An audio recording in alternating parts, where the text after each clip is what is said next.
TikTok killers videoed themselves singing and dancing along to an Elton John remix, which included the chilling lyrics, "Cold, Cold Heart," on TikTok hours before they drug, raped, and murdered a father of four. They even filmed the brutal attack on their phones. Calum Simpson was only 24 years old, and his wife had just given birth to their third child together when these monsters took his life. Hello, my name is Holly.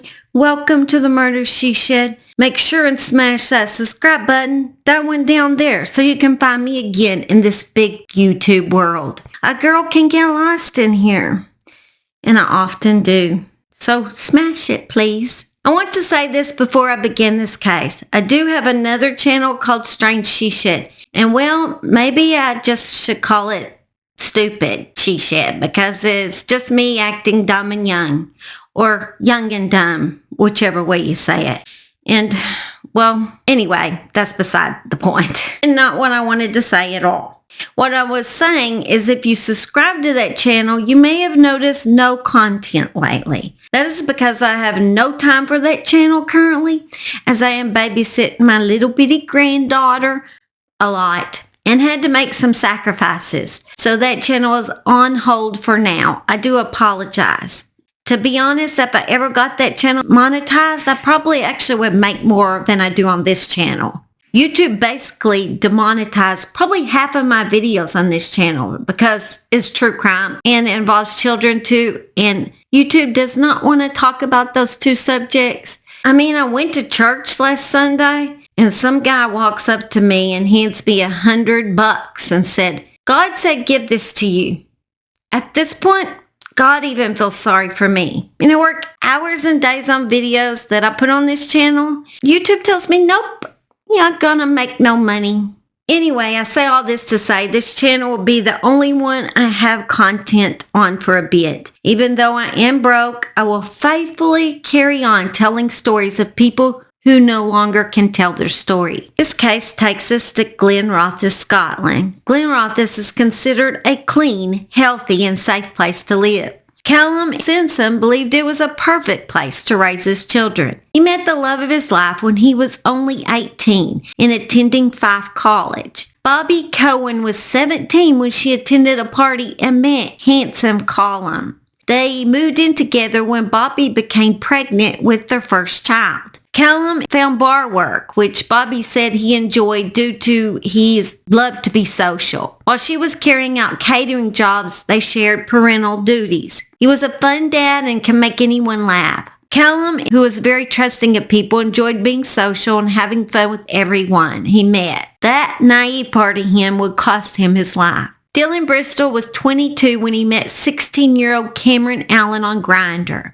They were days away from getting married when Dylan suddenly backed out. According to Dylan's TikTok profile, he is more into open relationships, and I suppose he just didn't want to feel tied down. Cameron did move in with Dylan after he called off the wedding. Cameron's mother died in a car wreck when he was just 3, and he was diagnosed with an attachment disorder. Cameron claims that Dylan is an angry, violent man who treated him more like a dog than a servant.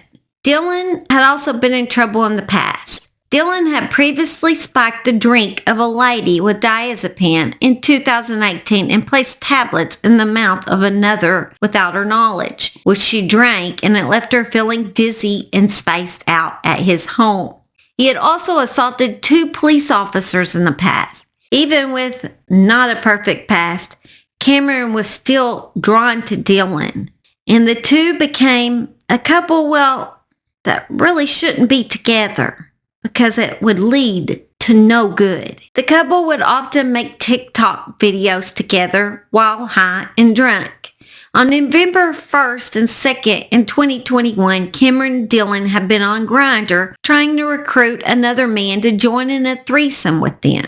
They told this man that they wanted to tie him up and use him, beat him, do things, awful things to him. But he chickened out the last minute when he realized drugs were going to be involved. That was just a little overboard for him, the drug part. I think the beating part would be for me, but, to each his own. To each his own. To each his own. I'm going to get this right. Then on November 2nd, they made this TikTok right before they ended Calum's life. In the TikTok, Dylan can be heard saying, "I'm on TikTok. Be careful what you are saying." He then laughs at Cameron. He comments on Cameron's red eyes and tells his followers he is effed. They are so high out of their minds. And this was a usual thing for them. They were often high. They just basically lived their life in a drug stupor. I'm on TikTok, so be careful what you're saying. You look. I'm just saying. Your eyes look red. On November 2nd, while Cameron and Dylan were busy recording this TikTok, Calum and his girlfriend were at home and got into a big fight, prompting Calum to leave the house and to hang out with a friend. This friend, Dylan S., we'll call him. His friend happened to be friends with Dylan and Cameron Cameron had invited him to their home that night. And he asked Calum if he'd like to go along too and drink a few beers at his friend's house. Calum agreed to go to Dylan and Cameron's house that night, but he had never met them. He did not know them. Dylan and Cameron were planning something very evil for that evening, as Dylan had already planned ahead and went out and bought 1,000 tablets of Etazolum. Etazolum is a powerful sedative which is 10 times stronger than Valium. Perhaps they suspected their friend would become their victim, but when he invited this handsome young man Calum over, their plan changed. Around 7:30 that evening, their friend and Calum showed up at the door and Dylan welcomed them inside, where he began serving them drinks. It could be by this point they had already started spiking Calum's drink with this drug. Calum most likely was not thinking clearly by the time the friend said he was leaving. But for whatever reason, Calum was left at the home of these two sick monsters. This sick pair fed Calum drugs until he became unconscious, tied him up, assaulted him digitally with toys, and then raped him repeatedly. The resulting injuries were described by the forensic ME as full-thickness lacerations that would have caused great pain to anyone who had not already been rendered unconscious by the ingestion of these drugs and alcohol. They not only brutally assaulted him, but recorded the whole act on their phones, so the sick pair could watch their work later. These monsters then went to bed as Calum lay barely breathing and bleeding on their couch. The next morning, Calum was cold and stiff to the touch, but the pair didn't call emergency services. Dylan took the rest of his drugs, handed it to his neighbor. Dylan and Cameron also deleted the videos they had recorded of the assault. After trying to cover up any evidence around 11:52, they got the nerve to finally call the authorities, but chickened out at last minute and hung up the phone. Then at 11:55, they called their friend who had been in their house the night before.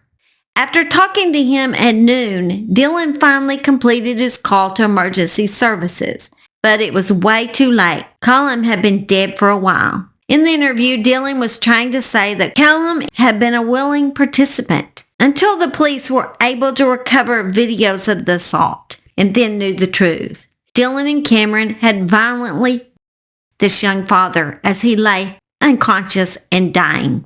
During the video footage, Cameron can be heard saying to Dylan, "At least he is still breathing." Also during the police interview, Dylan responds by saying, We're young boys that just like a bit of fun." I mean, what a truly, truly disturbing statement. We're young boys, we like a bit of fun. Just and murdered someone. I just felt that was so disturbing. And Simon can obviously see. This is my GS Simon. See that I'm disturbed by this. He always knows somehow. This story is not over yet because Cameron Allen was released on bail after he committed this brutal murder. While on bail, Cameron stalked a young mother. He approached this young mother within days of his court appearance for murder at a hotel he was staying, where she was working as a housekeeper. The woman had no idea about Cameron's history. He began following her wherever she went. Even when she was off work, he would just show up at places that she entered. At one point, while stalking the woman, he made the alarming declaration to her that he had sent photos of her to a friend. Finally, Cameron got brave enough to corner the young woman in the corner of a linen closet. He knew this room did not have security cameras. He asked her if she had a clean towel that he was going to go to the gym. Then he took his phone out of his pocket and said, "You've been talking to a man on a dating app." And he showed her really explicit photos of this guy. She said the pictures were of a bald, naked man. Then he said to her, "I've showed him you, and he wants to make a porno with us. He's coming to pick us up at 6 o'clock. She then was scared to death, naturally, and went to the hotel manager, and the hotel manager called the police. Cameron had been insisting that no one enter his hotel room. When police entered, it was filthy. It smelled of moldy food. He didn't have anything with him like clothes, toothbrushes, hairbrushes, none of that. But he did have a bag full of sex toys. The woman only found her attacker was still free on her way to a work night at a local pub when a colleague phoned her to tell her he had recognized Cameron at a bar she frequented. He was still just freely walking around on the streets. Dylan was sentenced to a minimum of 23 years, while Cameron is now serving a 19-year sentence and finally off of the streets. I'd be so scared for that young woman, especially after the second time where he was released again and still stalking her.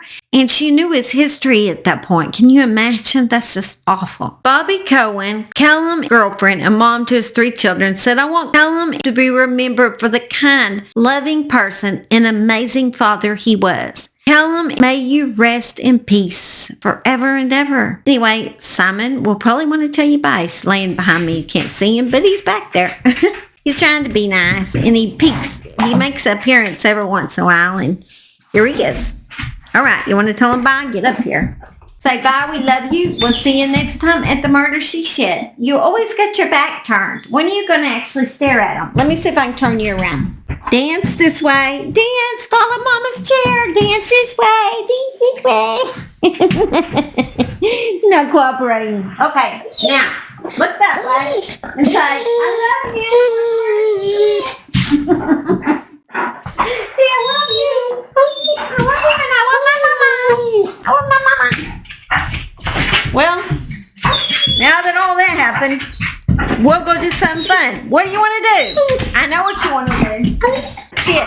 Okay, sit.